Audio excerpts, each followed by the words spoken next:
Olá, espero que você esteja bem. Bem-vindo à sexta aula da série de modelos de Day Trading. Durante esta aula, vamos falar sobre a seleção do ambiente.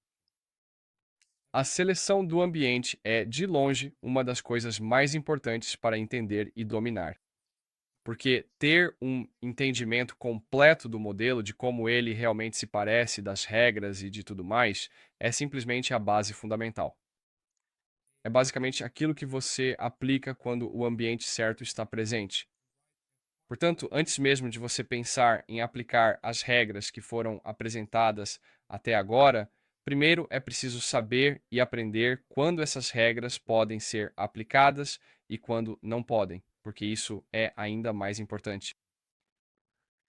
Então, esta aula será de longe uma das mais significativas e importantes até agora, porque ela vai te ensinar de forma crucial quando prestar a devida atenção em algo e quando, de fato, não prestar atenção em algo. E isso é algo que 99,9% de todos os traders por aí, infelizmente, não sabem absolutamente nada. Eles simplesmente aparecem todos os dias, veem um padrão e operam com base nele. E depois se perguntam por que a taxa de acerto deles, por que a posição deles está errada. É porque eles não entendem quando, por que e onde a presença, o padrão, deveria funcionar. É só isso. Então é sobre isso que vamos discutir na aula de hoje.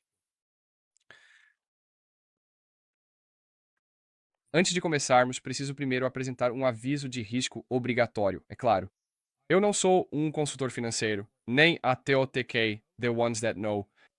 Você se inscreveu na plataforma de mentoria e, ao fazer isso, concordou com nossos termos de serviço, que afirmam que você aceita que tudo o que for compartilhado é destinado apenas para fins educacionais e/ou de entretenimento. Ou seja, nenhuma das informações que eu compartilhar durante esta aula pode ser usada por você para investimentos financeiros. E nós não somos responsáveis de nenhuma forma ou maneira. Se quiser ler o aviso de risco completo, você pode fazê-lo acessando o honestheadknow.com. Então, vamos primeiro dar uma olhada no índice desta aula. Primeiro, vamos analisar o calendário econômico. Isso significa que vamos ver como podemos usar o calendário econômico para determinar quais dias e sessões são de alta ou baixa probabilidade. Além disso, vamos analisar o perfil da sessão, ou seja, como é provável que a sessão atual se apresente, como ela provavelmente irá se desenrolar. Além disso, vamos analisar a relação entre mercados. E por fim, vamos observar os macros e a entrega de preços. Esta será uma aula verdadeiramente importante na qual você vai precisar tirar muitos prints ou fazer anotações detalhadas, porque essas regras que serão apresentadas aqui serão muito valiosas e fundamentais para o seu aprendizado e aplicação prática no futuro. Porque, quando você começar a estudar os dados históricos do mercado e analisar cuidadosamente quando o modelo realmente funciona e quando não funciona, vai perceber muito rapidamente que as regras apresentadas hoje têm uma grande influência de fato para determinar quando o ambiente é de alta probabilidade e quando não é. Alta probabilidade significa o seguinte: um ambiente de alta probabilidade é aquele em que as chances estão a nosso favor, ou seja, há uma grande probabilidade de que nossa tese, nossos traçados ou liquidez estejam corretos. Vamos primeiro dar uma olhada em algumas regras gerais para o calendário econômico. Primeiramente, uma segunda-feira sem notícias deve ser evitada a todo custo, a menos que seja a semana do NFP. Ou seja, se não houver notícias na segunda-feira, evitamos operar. O motivo pelo qual queremos evitar uma segunda-feira sem notícias é porque, normalmente, esse dia é muito instável em relação à forma como o mercado se comporta. Isso é algo que eu já experimentei bastante no passado, primeiro ao analisar dados antigos do mercado, dados históricos, mas também ao operar ou tentar operar ao vivo nesses dias. A movimentação não é limpa na maioria das vezes em comparação com os outros dias, e isso tem a ver com a acumulação semanal que ocorre na segunda-feira, ou seja, toda a movimentação da semana basicamente começa a ser definida na segunda-feira, ou melhor dizendo, no início da semana. E, portanto, queremos evitar as segundas-feiras sem notícias. Notícias de grande impacto durante uma sessão podem resultar em um mercado instável na sessão anterior Ou seja, se, por exemplo, tivermos notícias de alto impacto durante a sessão da manhã, durante a manhã de Nova York, que sejam significativas, podemos antecipar que a sessão da noite, que é a sessão anterior, será volátil e instável. Observe que isso só acontece quando há um evento de notícia realmente significativo e de alto impacto. Durante esta aula, vamos discutir quais notícias são significativas e quais ainda são importantes, mas não tão significativas quanto outros eventos de notícias.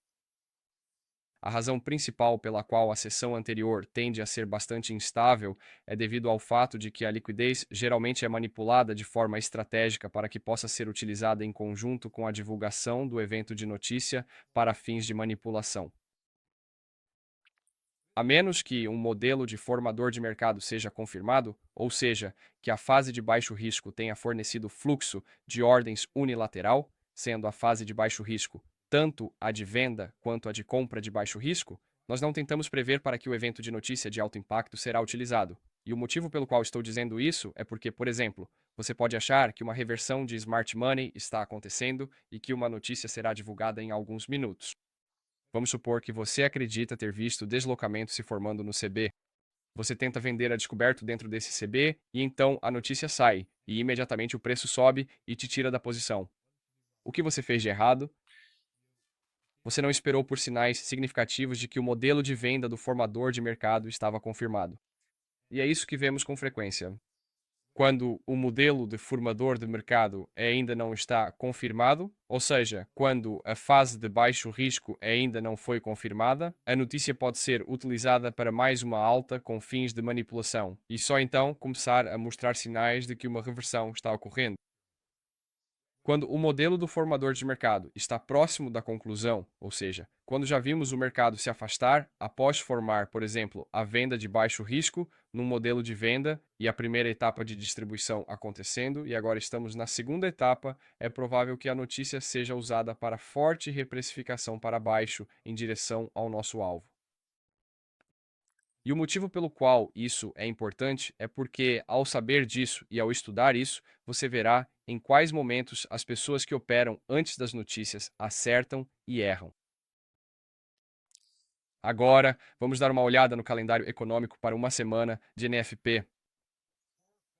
Em uma semana de NFP, o foco está no início da semana, ou seja, da segunda-feira até a sessão da manhã de quarta-feira. O motivo pelo qual queremos focar nesses dias é porque, antes de tudo, é a primeira semana do mês, então isso significa que a primeira semana do mês é crucial para determinar como o restante do mês provavelmente irá se desenrolar. É também por essa razão que o NFP acontece no início de cada mês, porque eles o utilizam basicamente para fazer o repricing de forma agressiva, para, por exemplo, confirmar qual será provavelmente o comportamento do mercado financeiro no restante do mês. É por isso que o NFP é um ponto de referência crucial, e é por isso que muitas vezes você vê o NFP ser apenas um grande movimento de repricing unilateral, e isso é fundamental para o desempenho mensal. E como esse é o caso com o NFP, nós basicamente não queremos operar no dia anterior ao NFP, ou seja, na quinta-feira, porque a quinta-feira tende a ser muito confusa. Normalmente é um dia muito volátil e instável. E o mesmo vale, é claro, para a sessão de Londres nos dias de NFP. A única razão pela qual queremos agrupar as operações na sexta-feira é após a divulgação do NFP e depois de vermos uma entrega limpa. Mas vamos falar sobre isso em breve. O motivo principal pelo qual queremos focar no início da semana é porque essa fase inicial tende a ser utilizada para um fluxo de ordens mais limpo e organizado, ao contrário do final da semana. Porque ainda existem ordens que precisam ser executadas toda semana. Então, quando isso acontece? Você acha que as grandes instituições esperariam basicamente até quinta ou sexta-feira para cumprir suas ordens, para realizar as transações necessárias? Claro que não. Por que não? Porque o risco é alto demais. Por isso fazem isso logo no início da semana e é por isso que você vê a entrega mais limpa nas semanas de NFP no começo da semana. Então, aqui você pode ver a regra. Evite a quinta-feira a todo custo. Não vale nem a pena olhar para a quinta-feira durante a semana de NFP, porque a entrega vai ser muito instável. Normalmente, evite também a sessão da manhã de sexta-feira, porque quando o NFP reage de forma agressivamente unilateral, a entrega depois disso geralmente também não é nada bonita. Normalmente, a entrega é muito lenta e, se começar a entregar, será rápido. No entanto, a quantidade de arrays PD que se formam nesse período geralmente não é grande. Portanto, se você ainda quiser operar após o NFP, o foco deve ser na sessão da tarde. Então, o foco passa a ser na sexta-feira à tarde. Agora vamos dar uma olhada no calendário económico para uma semana da FOMC. O FOMC sempre acontece na terça ou na quarta-feira. Então, isso significa que, se o FOMC sempre acontece na terça ou na quarta-feira, já podemos saber que no dia anterior ao FOMC precisamos ser muito ágeis ao assumir riscos. E o motivo pelo qual precisamos ser ágeis é porque o FOMC, junto com o NFP e o CPI, que discutiremos em breve, é um dos principais impulsionadores de notícias econômicas que acontecem em datas fixas. Claro, também existem eventos aleatórios, por assim dizer, que acontecem e têm um grande impacto nos mercados quando se trata de injeções de volatilidade. Mas essas são as injeções de volatilidade das quais temos conhecimento, que conseguimos prever porque já estão agendadas para praticamente o ano todo.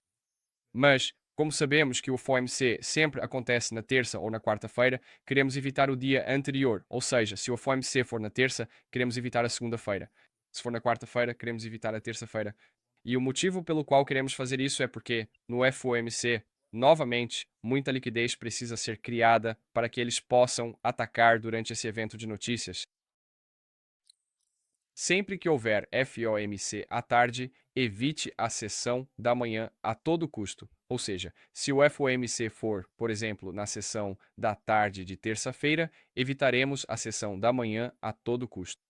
E o motivo pelo qual queremos fazer isso é porque a sessão da manhã provavelmente vai operar em um intervalo muito estreito. Se o FOMC for durante a sessão da tarde de quarta-feira, nós, é claro, vamos procurar evitar a sessão da manhã de quarta-feira pelo mesmo motivo. Agora, é muito importante notar e compreender que o FOMC é algo significativamente diferente das atas do FOMC. São, de fato, dois eventos completamente distintos, ou seja, o FOMC que estamos discutindo agora, sobre o qual estamos sendo muito cautelosos e prestando bastante atenção, é o seguinte: é um evento de divulgação em duas etapas, o que significa que a primeira movimentação manipulada ocorre às 14 horas e a segunda manipulação às 14h30. Nós buscamos atuar após as 14h30. Existe outro evento importante do FOMC, que são as chamadas atas do FOMC. Esse evento é basicamente uma injeção de volatilidade significativa em um único momento, assim como qualquer outro evento de notícia de alto impacto visível no Forex 4.0. Então, se sabemos a diferença entre o FOMC e as atas do FOMC, podemos dizer que o FOMC é isso. É basicamente o evento de notícia para o qual estamos discutindo essas regras. E para as atas do FOMC, as mesmas regras gerais se aplicam conforme discutido. Então, vamos dar uma olhada no calendário econômico para o CPI. O CPI sempre ocorre na terça, quarta ou quinta-feira, ou seja, basicamente no meio da semana, entre segunda e sexta-feira. Não opere no dia anterior ao CPI.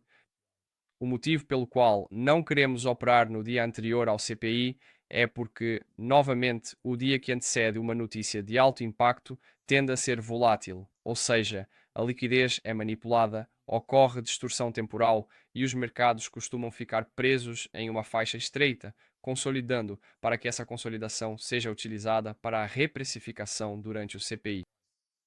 Uma regra geral, quando se trata de CPI, NFP e FOMC, é que você nunca deve se colocar na frente desses eventos. Ou seja, você não deve tentar apostar no resultado desses eventos, pois eles têm uma probabilidade maior de serem usados para intervenção manual.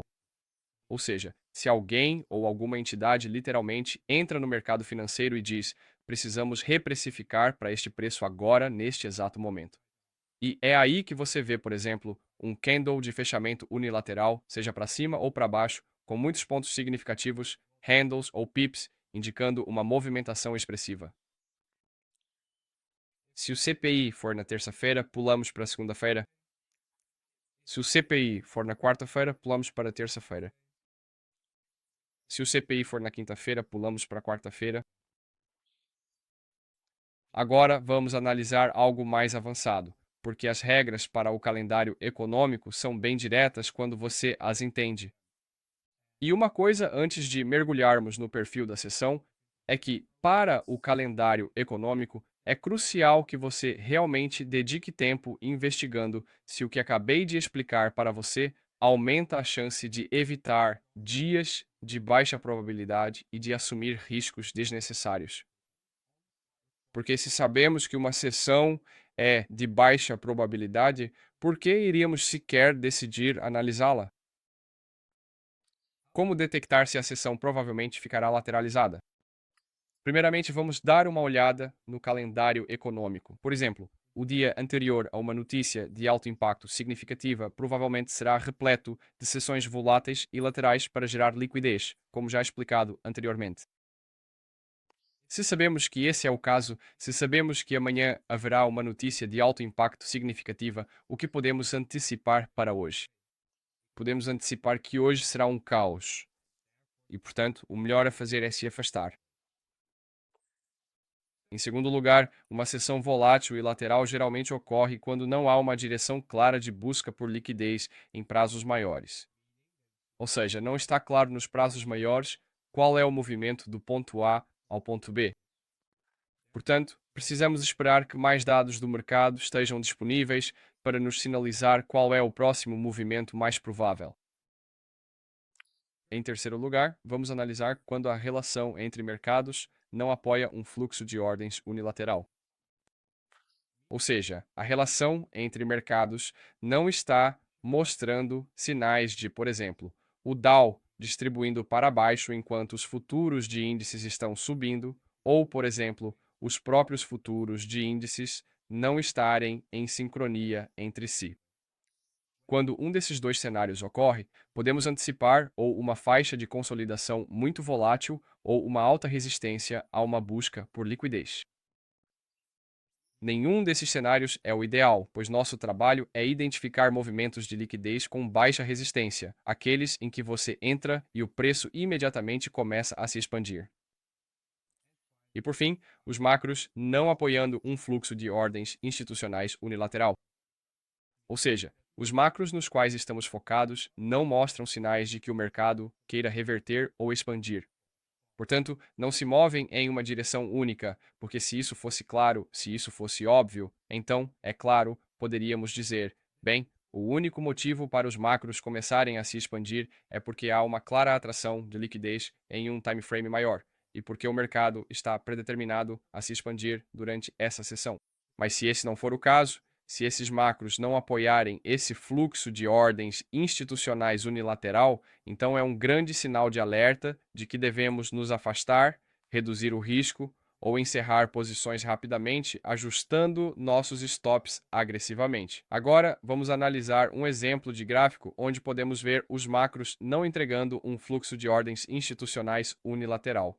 Esta foi a sessão da tarde antes do NFP. Então, isso é exatamente o tipo de movimento que poderia ter sido antecipado. O que podemos ver é que, mesmo durante a janela de tempo das 11h45 às 12h15, o mercado sobe. Percebemos que está tudo muito confuso. Vemos que há muito vai e vem, subindo, andando do lado, subindo, andando do lado, subindo, andando do lado, subindo, andando do lado, e então o mercado recua. Das 12h45 até 1h15, o mercado chega. Consolidação. Reprecificação muito lenta para cima. Reprecificando, reprecificando, reprecificando para cima. Das 1h45 às 2h15, o mercado vira muito devagar e segue de lado. Consolida e então entre 2h45 e 3h15 ocorrem alguns minutos de distribuição. O mercado reprecifica para baixo de forma agressiva. Você está percebendo como não há nenhum movimento real de expansão durante toda essa entrega, durante toda essa sessão da tarde? Ou seja, há muito vai e vem no qual o fluxo de ordens em si não é bonito e a entrega não é nada agradável. Especialmente essa reversão bem aqui. E quando você vê isso, quando percebe que é assim que o mercado está se comportando, onde os próprios candles são relativamente pequenos, ou seja, a volatilidade presente não é tão alta, Isso é um sinal de que, ok, essa sessão provavelmente vai ficar andando de lado bastante, e isso significa que você ou se afasta imediatamente ou diz para si mesmo: ok, vou diminuir o risco, porque a probabilidade de o mercado não se expandir é muito alta sempre que é o dia anterior, por exemplo, ao NFP. E este é um exemplo perfeito de como é uma sessão da tarde antes do NFP, ou seja, a movimentação é instável e bastante imprevisível. A movimentação é lenta, a movimentação não é agressiva. Mesmo que possa haver desequilíbrios dos quais você possa tirar proveito, na minha opinião sincera, não vale a pena arriscar nada. Por favor, não caia na armadilha do movimento completo. Essa é uma armadilha na qual muitas pessoas caem quando começam a aprender sobre regras para a seleção de ambiente, e é a armadilha do movimento completo. Por favor, fique atento a isso. Aqui podemos ver a segunda-feira antes do CPI. Então, o CPI foi na terça-feira. O que sabemos? Sempre que há CPI na terça-feira, queremos evitar a segunda-feira sem notícias, porque a segunda-feira sem notícias tende a ficar lateralizada. O que podemos ver é que, durante a sessão da manhã, o mercado se reprecificou para cima. Depois, durante a sessão da tarde, no primeiro ciclo de 90 minutos da tarde, o mercado forma uma máxima e começa a reverter ou mostrar sinais de reversão acima da máxima da manhã, acima da máxima do período matutino. Agora, vou perguntar a você se a entrega acima da máxima da manhã, bem aqui, destacada por esta caixa cinza, é limpa. Para você, isso é um modelo de venda limpo do market maker? Essa perna inteira, que poderia ser a venda de baixo risco, seguida pela distribuição, seguida novamente pela distribuição, é limpa? A resposta é claro, não. Por quê? Porque é o dia anterior ao CPI, o que significa que há muita oscilação até que o mercado finalmente seja permitido expandir agressivamente para baixo. E é exatamente por essa razão que a maioria das pessoas falha consigo mesma, porque não entende que esse tipo de dia em que há essa bela e baixa resistência para criar uma queda não representa todas as segundas-feiras anteriores ao CPI de forma alguma de maneira completa. E, portanto, quando alguém novo nos mercados vê isso, imediatamente sente: uau, eu poderia ter participado desse movimento de queda, eu poderia ter vendido a descoberto acima da máxima da manhã, um ponto de interesse na sessão da tarde. Sabe, essa é a mentalidade que um completo iniciante tem. Eles são guiados pelas emoções. Eles são guiados, por exemplo, pelo medo de ficar de fora, então querem participar de todos os movimentos. E eu estou te dizendo agora, neste exato momento, você nunca, jamais vai conseguir capturar todos os movimentos. E nem mesmo deveria querer isso. Porque por que você realmente iria querer criar tanta bagagem mental desnecessária para si mesmo ao se envolver em ambientes de baixa probabilidade? E mesmo que um ambiente como esse possa entregar resultados em apenas um único dia, na próxima vez provavelmente não vai conseguir, e na vez seguinte de novo não vai conseguir, de forma alguma. E você acaba se envolvendo em 2 dias de baixa probabilidade, porque no primeiro dia de baixa probabilidade o mercado entregou e você pensou, ok, isso agora representa todos esses dias daqui para frente. Absolutamente não. E é exatamente por isso que, às vezes, esse tipo de dia é utilizado para ainda entregar de forma limpa, para atrair as pessoas a acreditarem que todo dia de baixa probabilidade como esse, dentro de tal ambiente, vai entregar da mesma forma. E eu estou te dizendo, não é assim. E se você passar tempo suficiente analisando os gráficos, vai perceber que é isso mesmo. E, portanto, você precisa se dar permissão para dizer, eu vou determinar o ambiente. E com base na cuidadosa seleção do ambiente ao qual eu me submeto, escolho se vou ou não sequer considerar me envolver em uma sessão de qualquer tipo. É assim que você diminui a frequência das operações, é assim que você reduz a quantidade de risco assumido e é assim que você ganha uma vantagem com o tempo, porque será capaz de relembrar todas as vezes em que se envolveu em ambientes que não eram os preferidos e poderá aprender com isso. Então, este era um gráfico muito importante para eu compartilhar minha opinião, porque sinto que isso é algo que pode potencialmente prejudicar alguém que seja completamente novo. Eles podem ouvir as regras que estou fornecendo aqui nesta aula e podem olhar para os gráficos em um daqueles dias que eu disse para evitar e ver uma movimentação limpa ou observar uma busca de liquidez com baixa resistência, e então pensar que isso é representativo para todos aqueles dias. E então você acha que estou errado e pensa que as regras, a lógica que uso não funcionam, etc., enquanto digo que essa lógica é o que te mantém longe de problemas a longo prazo. E um dia, com uma movimentação razoável, não significa que você pode esperar que essa mesma movimentação aconteça em todos os dias que apresentam o mesmo ambiente. Então, quando você determina que uma sessão é de baixa probabilidade, por que você está sequer olhando para os gráficos para operar com seu capital? Por que você faria isso? Quando eu lhe pergunto, não faz sentido simplesmente fugir, fazer outra coisa além de negociar, fazer algo divertido, passar um tempo de qualidade com seus entes queridos, talvez apenas relaxar, recarregar as energias para dias com alta probabilidade? Claro, claro que faz sentido fazer isso. Mas a razão pela qual você ainda quer negociar é porque você é viciado em fazer alguma coisa.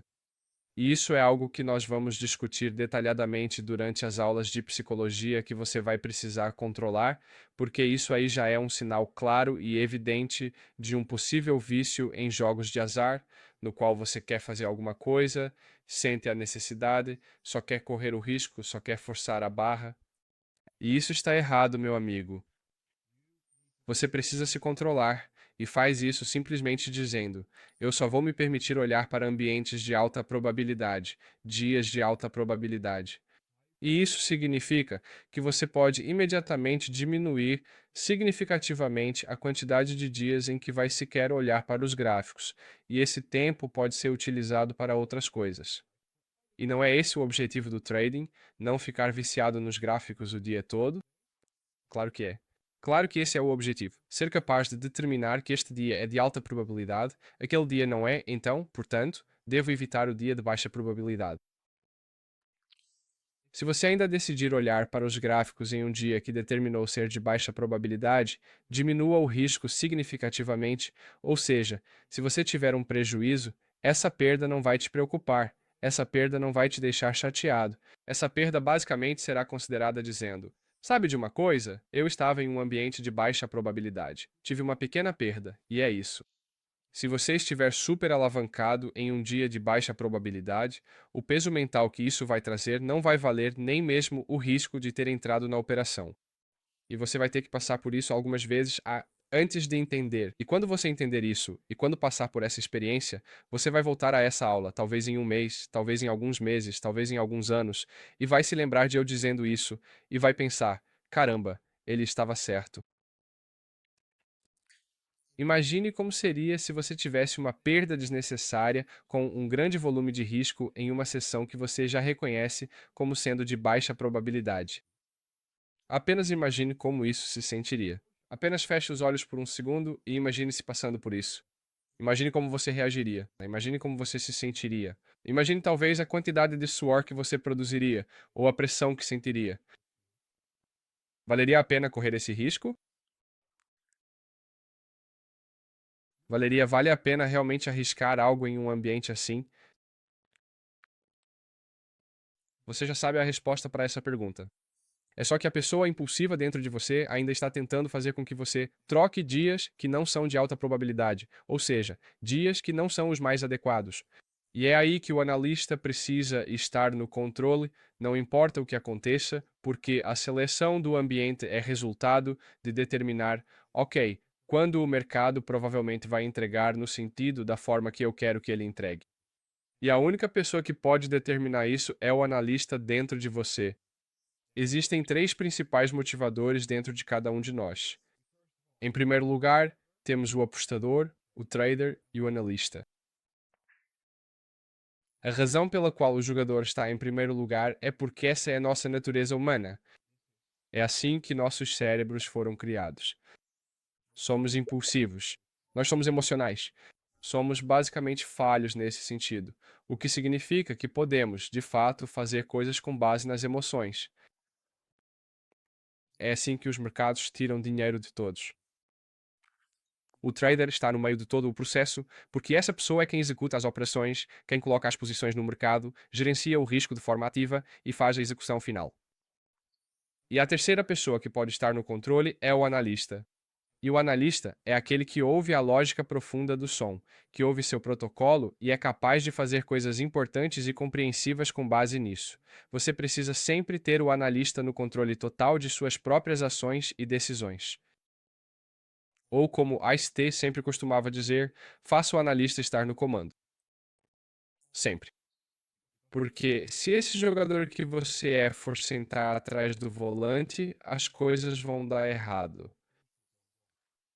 E para evitar que o jogador seja permitido sentar no banco do motorista, na frente do volante, devo dizer, a única coisa que você pode fazer é basicamente garantir que o analista faça uma boa preparação.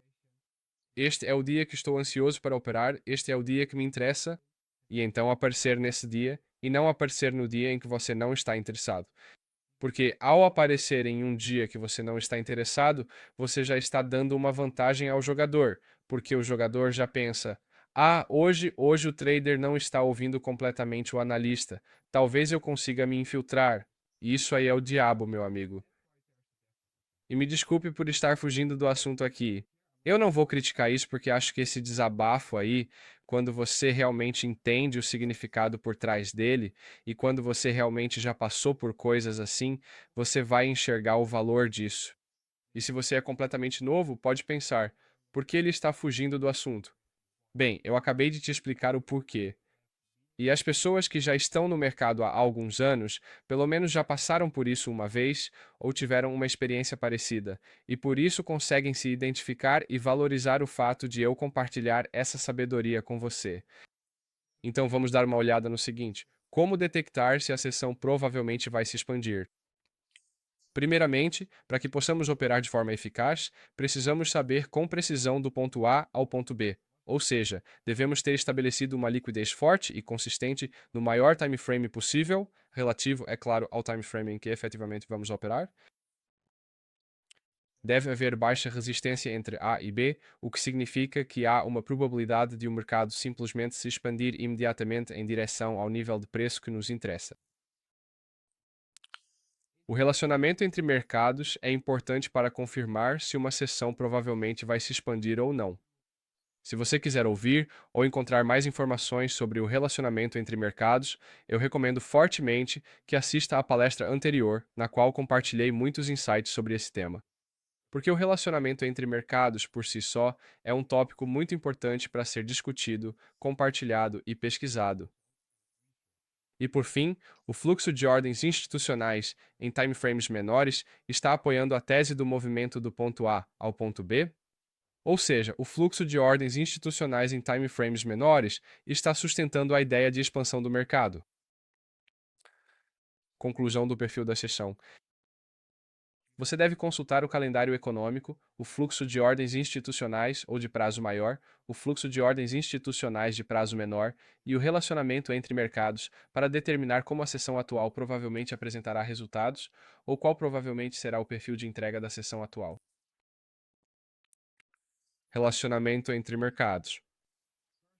Primeiro, você precisa analisar mercados correlacionados ou inversamente correlacionados para determinar se esses mercados estão se movendo em sincronia ou não. Se eles estiverem se movendo em sincronia, podemos esperar uma entrega tranquila. Se eles não estiverem em sincronia, podemos esperar uma entrega instável. Entrega tranquila significa movimentos muito limpos, com várias PD arrays atuando como resistência ou suporte no preço. E não estar em sincronia significa entrega instável, ou seja, o mercado se move de lado por longos períodos, expande, talvez faça retrações profundas, talvez nem forme nenhuma PD array, apenas uma entrega muito bagunçada, com muita distorção temporal e consolidação dentro desse movimento.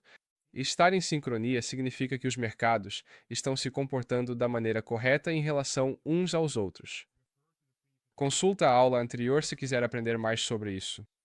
Mas, de forma simples, estar em sincronia significa que os mercados altamente correlacionados, seja de forma inversa ou exatamente da mesma maneira, devem apresentar movimentos de determinada forma em relação uns aos outros para confirmar o fluxo de ordens institucional unidirecional. Para mercados inversamente correlacionados, isso significaria que um deve, por exemplo, subir enquanto o outro deve cair. Para mercados correlacionados, isso significaria que um mercado deve, por exemplo, formar um fundo mais alto, e isso deve indicar que o outro mercado também está formando um fundo mais alto. Se isso não acontecer e esse mercado negociar um fundo mais baixo, isso pode ser um sinal de SMT. No entanto, quando um desses mercados cria um topo mais alto e o outro cria um topo mais baixo ao mesmo tempo, há SMT dos dois lados do mercado. E sempre que há SMT dos dois lados do mercado, podemos antecipar uma movimentação muito instável, pois a relação entre os mercados não está confirmando um fluxo de ordens unilateral e, portanto, não há expansão. A única coisa que está sendo confirmada é que realmente haverá uma movimentação muito instável. Agora vamos analisar os macros e a entrega de preço. Durante nossas janelas de tempo, o mercado deve se comportar de determinada maneira assim que atinge um ponto de interesse. Essas janelas de tempo são nossos momentos de interesse, ou nossos macros, como preferir chamar. Esses horários já são familiares para você agora, se você tem acompanhado a série de modelos até aqui. Se você chegou até a sexta aula, tenho certeza de que sabe do que estou falando. A razão pela qual o tempo é crucial é porque, se entendermos que esses mercados são movidos por algoritmos, isso significa que esses algoritmos devem se comportar de determinada maneira durante uma janela de tempo específica. E se eles não fizerem isso, se esses sinais não estiverem presentes, é um sinal para nós de que, ok, talvez esta sessão ou até mesmo o dia inteiro não seja o ideal. Se o mercado financeiro não se comportar de uma maneira específica e previsível durante as nossas janelas de tempo operacionais, nós nos afastamos completamente, porque o IPDA está nos mostrando claramente que não vai entregar os resultados do jeito que realmente queremos hoje. Se o mercado começar a se comportar de determinada maneira durante nossas janelas de tempo, precisamos permanecer pacientes até que a presa passe. E quando a presa passar, nós atiramos. Atiramos na presa porque é hora de comer. Perceba que absolutamente tudo o que estou explicando detalhadamente para você pode ser completamente automatizado de forma eficiente. E quando pode ser automatizado, significa que é algorítmico e que é objetivo. Esse é o objetivo principal desta série de modelos e é exatamente o que a maioria das pessoas que passam por esta série não vai entender. Eles acham que é apenas um padrão, eles acham que é só, isso é alguma coisa. Não, nós estamos escrevendo código juntos. Estamos criando um algoritmo juntos. Estamos pensando como um algoritmo. E ao fazer isso, nosso trading se torna muito mecânico. Faça isso, não faça aquilo. Então, aqui podemos ver um dia aleatório da entrega do Nasdaq.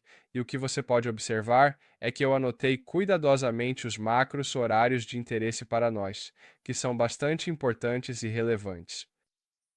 Primeiramente, a janela das 9h45 às 10h15 é um horário de interesse para a sessão da manhã. O que podemos ver é que desde a abertura às 9h30, o mercado foi reprecificado para cima e então se inverteu para oferecer vendas em níveis mais baixos. Às 10h07, o mercado formou uma mínima durante nosso horário de interesse, das 9h45 às 10h15, e começou a mostrar sinais de reversão. E a partir daí, vimos um fluxo de ordens de compra, bullish order flow, até a liquidez de compra das 9h30.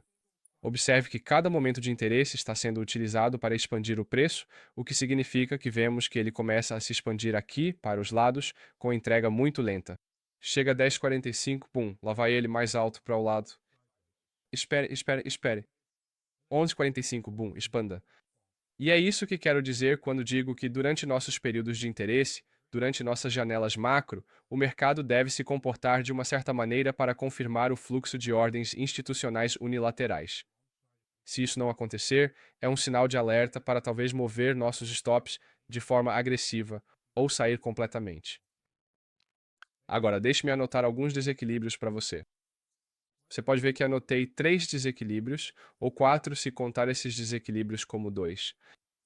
Você pode ver que esse desequilíbrio aqui se formou durante nosso período de interesse O mercado reprecifica para dentro dele e repare onde o fundo se forma, dentro daquela faixa de preço que se formou durante nosso período de interesse.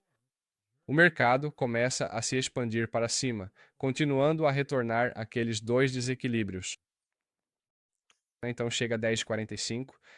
O mercado inicia um programa de compra. Forma-se um BC, ele recua e lá vai, expande. Um novo BC se forma aqui, o mercado recua, começa a se expandir lentamente. Chega a 11,45.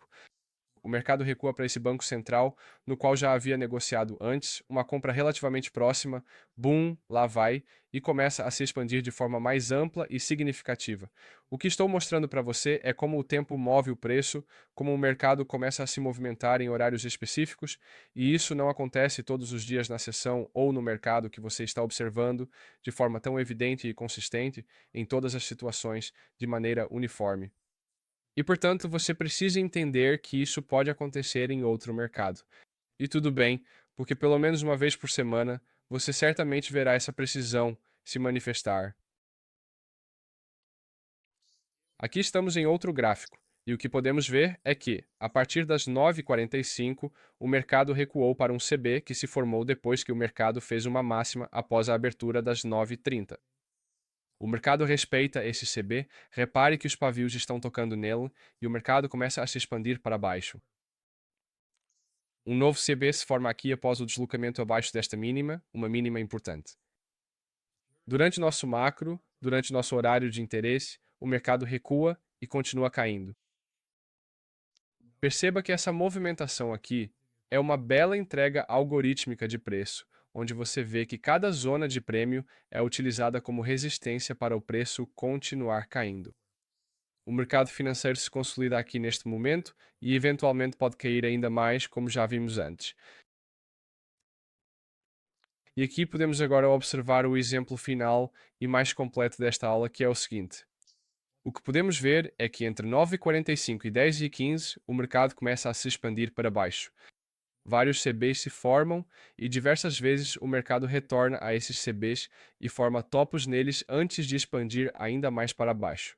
Perceba que o mercado está predeterminado a cair durante esse intervalo de tempo e um programa de venda se origina. Mas até quando o mercado pode continuar caindo? Você pode estar se perguntando? Até que horário ele tem permissão para continuar caindo? Até o próximo horário de interesse.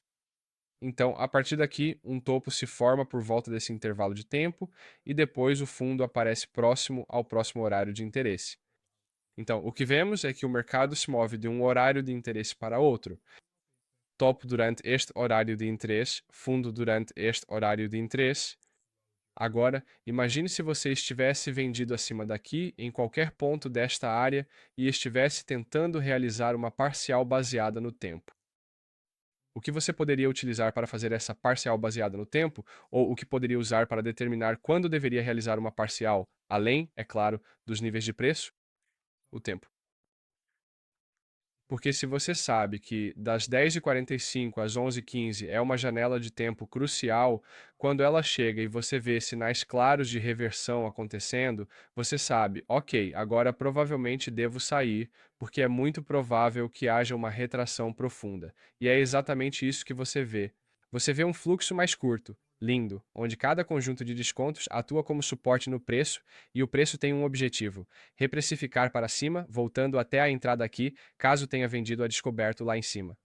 Para concluir, você pode sentir que eu lhe dei duas regras específicas, mas é exatamente por meio dessas regras que a sensação de aleatoriedade sobre os mercados é eliminada.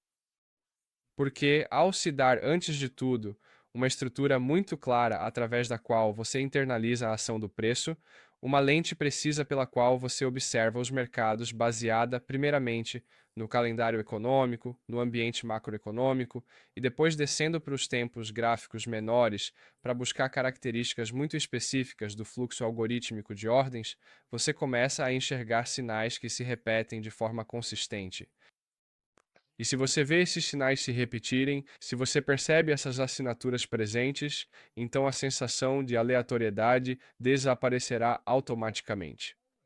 mas essa sensação de aleatoriedade sempre estará presente, a menos que você comece a aceitar que a seleção do ambiente é fundamental, sabendo quando essas coisas provavelmente vão funcionar e quando provavelmente não vão funcionar. Esses conceitos funcionam durante semanas, dias e sessões muito específicos. Se você sabe disso, se consegue estabelecer isso, por que se preocuparia com os períodos considerados de baixa probabilidade? Por que você sequer consideraria observar esses ambientes de baixa probabilidade? Durante esta aula, eu te dei algumas razões pelas quais você provavelmente tenta fazer isso, e eu realmente espero que, depois que você terminar esta aula, depois que você terminar de assistir a esta aula, devo dizer que você comece a se controlar mais e a prestar atenção apenas aos ambientes de maior probabilidade. Então, aqui está uma tarefa de casa que eu preparei para você. Quero que você vá aos seus próprios gráficos e tente realmente assimilar como é um ambiente de alta probabilidade. Quero que você preste atenção a todos os detalhes, ou seja, quero que você faça uma análise de cima para baixo, começando pelo fluxo de ordens institucionais em prazos maiores. Está claro para onde o mercado está sendo atraído? Sim ou não? O calendário econômico está indicando que o mercado deve ser atraído para um determinado nível de preço? E então, vá para os prazos menores para ver se a relação entre mercados está confirmando que uma seção específica pode ser considerada de alta probabilidade. Quero que você tente encontrar 15 ambientes de alta probabilidade e procure pelo modelo que até agora está se apresentando. Você provavelmente vai se surpreender com a frequência com que isso acontece. E o motivo pelo qual essa é uma tarefa de casa muito importante é porque o FOMO, o medo de ficar de fora, que você provavelmente está sentindo agora, faz com que você queira estar em todos os movimentos porque você explica por que cada movimento acontece. O FOMO será combatido ao digerir e entender quantas vezes essas situações realmente acontecem. E quando você realmente perceber quantas vezes esses setups de alta probabilidade se apresentam, esse FOMO vai desaparecer, porque você vai perceber que só precisa de um por semana ou dois por semana e já está feito. Você literalmente já terminou e está superando todo mundo. Quero agradecer por assistir a esta aula. A aula da próxima semana será sobre psicologia e quero incluir também o gerenciamento de risco, porque acredito que esses dois temas serão muito importantes e cruciais para você agora que já entende profundamente o que está procurando, quando está procurando e principalmente quando não está procurando, o que é fundamental para o seu desenvolvimento. Por favor, tente concluir a lição de casa antes da aula da próxima semana, assim você poderá ser orientado da melhor forma possível. Quero agradecer por assistir a esta aula e desejo tudo de melhor para você. Cuide-se.